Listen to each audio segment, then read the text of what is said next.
Hi, and welcome to the Eternal Spirit Show.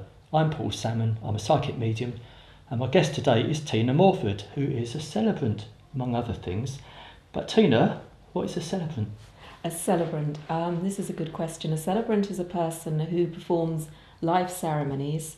That can include, well, especially my main line of work is a funeral celebrant, Right. but I can also perform wedding ceremonies, baby naming ceremonies, in fact just about any sort of ceremony, perhaps like a renewal of marriage vows, any type of ceremony that somebody might be interested in, I can put together a service and do that. So it's a bit of a responsibility, It isn't it? is a responsibility, yes, it is. And how did you get into this line of work?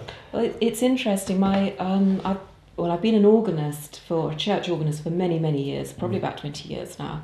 And I got a job as an organist, one of many organists, in fact, up at Ipswich Crematorium. And so you can imagine just playing for a lot of services all the time and listening to a lot of funeral services. And I started to think that I really, really wanted to do this sort of work, but obviously I couldn't be a minister. No. And so I started research, and I learned about becoming a celebrant. And I really did feel this was something for me that I could do. Do you feel like it's a calling? I do really feel that. And before I became a celebrant, and I've heard a lot of people say, they've had this calling, and I've been thinking, I wish it would happen to me, and it never had. But then it did. And I find it amazing. It's wonderful. But I was going to ask you what got you into it, but then if it's a calling, and you're just taken with it, aren't you? Yes, I suppose so, but I think with a calling, you have to be in that particular type of situation. I mean, if I wasn't playing the organ and I wasn't listening to all those funeral services, I can't see how I would have suddenly thought, I want to be a funeral celebrant. Yeah. But why would people call upon you and not their own religious background or I can't even say the word denominations? Yes, no, that's a very, very good question. I think nowadays what I'm witnessing and what I'm seeing is that more and more people are saying they don't go to church. A lot of people still have a belief, obviously, but they don't go to church, and they don't feel they want a full religious service. They can ask, obviously, for a humanist. That's a very different sort of service, and there is simply no religion at all in that. But with a celebrant, I can introduce a bit of religion if required. Oh, you can? Yes. So sometimes people might say, we're not at all religious, but we would like a couple of hymns. Well, that is obviously a little bit of religion. So we can have hymns, we can have the Lord's Prayer, and obviously God can be mentioned if necessary, and if not, people might say we want no mention of that at all, and that's fine. Now, weddings and naming ceremonies aside, I want to talk about the funeral, because that's a bit unusual to me. It is unusual, yes. What did your family think about this when you mentioned you're going in to be a celebrant? They were quite surprised, and I think even more so because many years ago now I had a very big phobia about death, and it actually used to cause me to have quite a few panic attacks at the time. I mean, thankfully I've recovered from that. And so now I'm working with it all the time, but I think the work at the crematorium helped a lot. When I went there, I had to see coffins and I had to listen about death a lot, so that definitely sort of helped me from that. I know, because we did talk once upon a time about how we both had a phobia about death and dying. We did, didn't we? So that's how you overcame yours. Yes, absolutely. Right. And I don't have a fear of dying anymore. Well, what is your belief? Do you believe? I mean, I know, I believe as well. But what is your belief, Tina? I'm very open-minded about it, Paul, and I believe different things on different days. But do you believe the soul continues? I do after actually the body believe that. Yes, I do believe that. Right. Yes. Now, when you take a funeral, from the start, what's involved? Firstly, the funeral director will contact me if they have met a family that they think that I would be the suitable person to lead that funeral. So they will contact me and ask, obviously, whether I'm available to take the funeral, and then they'll send me the details of the family across, and it will be up to me to make contact with that family and arrange a time to go and see them. Now, you can imagine a lot of these funerals, of course, have to be arranged in quite a short time scale, so you could be looking at a week. Sometimes they can be longer than that, but so you get the name of the family, you have to go and make the appointment and see them quite quickly, so there's a lot of arranging to do. Can that be a bit Stressful meeting the families. I never find it stressful. I absolutely love my work. I love meeting the families, and I enjoy every family that I meet, and my heart goes out to them all, and I feel greatly moved by the pain that they're experiencing. But I absolutely love my work. So how much time on average do you think you put into a funeral, or is that impossible to answer? Well, it's very, very difficult to say. If initially when I go meet a family, I would allow an hour for them. But if they need to speak to me for longer, I will stay for as long as it takes. Sometimes I might go to a family, they may have already arranged a lot of the funeral between themselves and their family, so that might not take quite as long.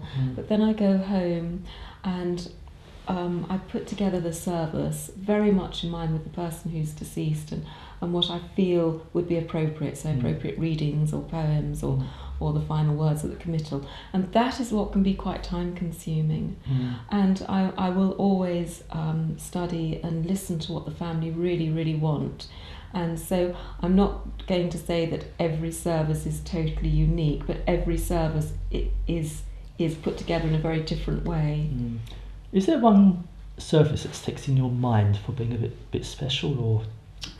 Gosh, what a It sounds a bit weird asking, have you got a favourite? It's not a case of being a favourite one. No, I think that there are several. I think the ones that stay with me probably the longest are the ones where I feel instantly that I've formed a very close bond to that family. And I like to feel that I form close bonds with all the families that I meet, but sometimes you just instantly feel that you are a family member. And I will keep in touch with those families afterwards. And in fact, there is a family that I'm in touch with still. And after we took the funeral, it was the request of the wife, the deceased lady, to have her ashes put into rocket. Really? And to be let off down at Shotley Marina, actually. And they invited me back to be part of that. And I found that a terribly special occasion. And I do feel a very sort of close connection with that family. The very distressing funerals are obviously the baby funerals. And sadly, I have had to take several of those. I imagine you have to take a step back. It's like very, a case very of non-attachment sad. sometimes when taking the service. Absolutely, yes. You do have to, although I do that, I am able to do that, but I still find that very difficult to do, because I just feel the pain of this poor family so much. So what sort of training did you have to be a celebrant? Well, I always say that I felt most of my trainings came about by listening to so many different services at the crematorium. Because when you listen to so many, you start to feel how you'd like to perhaps run a service, and you start to understand what people want to hear, need to hear. So actually, I feel that I was very privileged to have that sort of background. But then I did obviously have to go and train as well. And then after that, I worked with a celebrant for a little while, and then it just took off from there. So how long was your training? Well, the training took about 2 or 3 weeks to actually completely complete. I had to go away for a week, and I can in fact go on to another course that if I want to do it, it's just time thing. So yes, you can keep on adding to the training. So Tina, what was it like giving your first service? The first service, well, I shall never forget that one, Paul, obviously, because it was the first service, but it was also a baby. Oh, was it? Yes. And the funeral director actually asked me to do this because, very sadly, my brother has actually lost 2 babies. One baby he lost 10 years ago, and one baby very sadly last year. So the funeral director was aware of this, but he wanted to ask me first whether I would take the service for a baby, and he said he would totally understand if I said no, if I didn't feel able to do it. But I actually felt totally competent in doing this, because I thought I do understand exactly where that family are. So I remember that. But the nerves must have set in as well. Yes, yes, they did. Although surprisingly, I remember when I actually got there on the day, I really did feel quite calm, and you do have to put a lot of preparation into these services, and if you're not prepared, I can understand the nerves kicking in, but if you're really well prepared, and you also, when you get there, you have to understand that I think when people turn up at funeral services, there is a lot of anxiety for them. They don't know how they're going to be, they don't know how they're going to feel, they don't know whether they're going to cry, whether they're going to have to leave the chapel, and I consider my role as very much one as remaining calm, explaining to everybody what will happen, showing them where to sit, just remaining very calm and very in control. Yeah.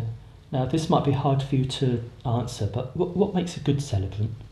A good celebrant? Well, you do have to have certain qualities, I think. I mean, obviously, you have to be very compassionate, and you have to be able to listen to what people are telling you. You have to understand, especially when you're trying to put a service together, you have to understand exactly what they are wanting to create at the end of the day. You have to raise people's self-esteem, I think, and you have to bring in dignity to that service as well. I think really listening and obviously liking people have to be two of the big things. I think also you have to be a bit creative and artistic, because often I'll get to a family and they'll say, well, we're not quite sure which reading we want, we're not too sure of the music, we don't know the order we'd like it in, which order should we have it in, or the service in. And there is no set order. There's nothing to say they can or they can't have this. They can have whatever they want to. Yeah. And I always impress that upon them. This is a service that you are going to create. I will help you put it together, and then I will listen to how many speakers there might be, or the poems or the readings, and we'll put the service together. But what do you get out of it yourself, Tina? Oh, what do I get out of it? Well, when I've seen families and I really feel I have helped and I have been able to get them through this very, very dark time, and it's a very brief and intense relationship that you have with these people, and I think it does it sound awful to say that I suppose I feel good. I feel good that I've been able to be part of that process, that healing process, because from the funeral, that's really or leading up to the funeral and the days beyond, that's all part of the healing process.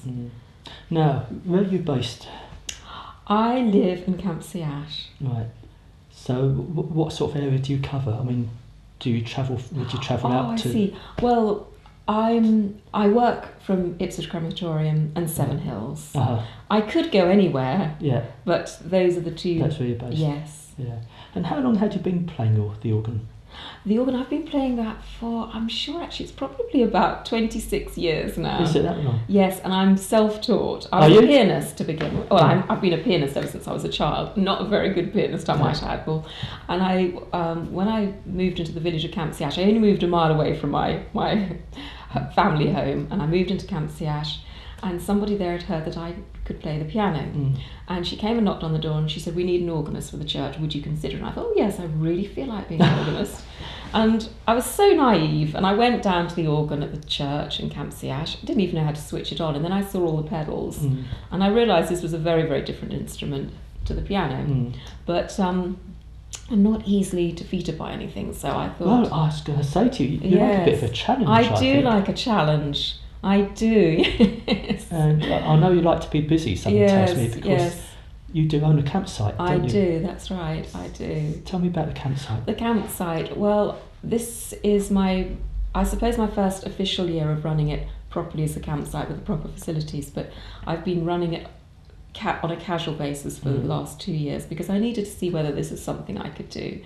And so, yes, I run this campsite from home, and for me, it's very much about communal living and people living together, uniting, and I love that. I love that feel. I love to feel that I've been able to offer. I think where I live is lovely, and I've got a beautiful field, and I'm in the countryside, and it's quiet. And if I can offer that to other people, and they can enjoy that space, Because let's tell the people, I did come to your place and to give you a spiritual psychic reading. You did. And your campsite's so busy. It is. So your mind must be turning the whole time. It is spinning the whole time. Your celebrant work, in your business entrepreneur campsite. Yes, that's right. And that's where I'd like to run my celebrant work from. Obviously not the funerals, but I would like to do the weddings and baby naming and perhaps renewal of vows. Because when I gave you this reading, I saw you writing, didn't I? You did, my God. And I didn't know you were a celebrant. No, but I saw you sitting at a table writing and writing. My God, what I do that every night, Paul, every night. That's your celebrant. Yes. So your mind must be active the whole time. It doesn't stop. No. It doesn't stop. So have you got time for hobbies? You can't have. Not really. No, I don't have a lot of hobbies. But your daughter helps out on the campsite. Yes, she does. Yeah, she does a lot of background work, the sort of booking work, and yes, she does. She's invaluable to the business. Now, if someone wants to contact you about the campsite or your celebrant work, how can they contact you? They can contact me on my mobile telephone number. Should I give that to you? No, don't give that. No, just give out the website. The website. The campsite website is brickkilnfarmsuffolk.co.uk. Right. I also run a bed and breakfast, so you'll see the bed and breakfast and the campsite and a bit of the celebrant work on there as well. Or if that's too much to remember and you don't want to play it back, contact me at the Eternal Spirit Show here at Felixstowe TV. And where do you see yourself in a few years' time? Or don't you look ahead? What an interesting question. I usually chuck that in at the end. Yes, I'm not sure, because I love adventure and I love a challenge and I'm open-minded to everything. I don't know, Paul. I'm not sure. You'll have to invite me back. Oh, so I think you'll have to. Well, Tina, it's been a pleasure having you as my guest. Thank you very much. And time's flown by. It has, yes. But we'll call you back one day. Yes. In a few years' time. You do that. See where I am. So from Tina, myself, thanks for watching and goodbye.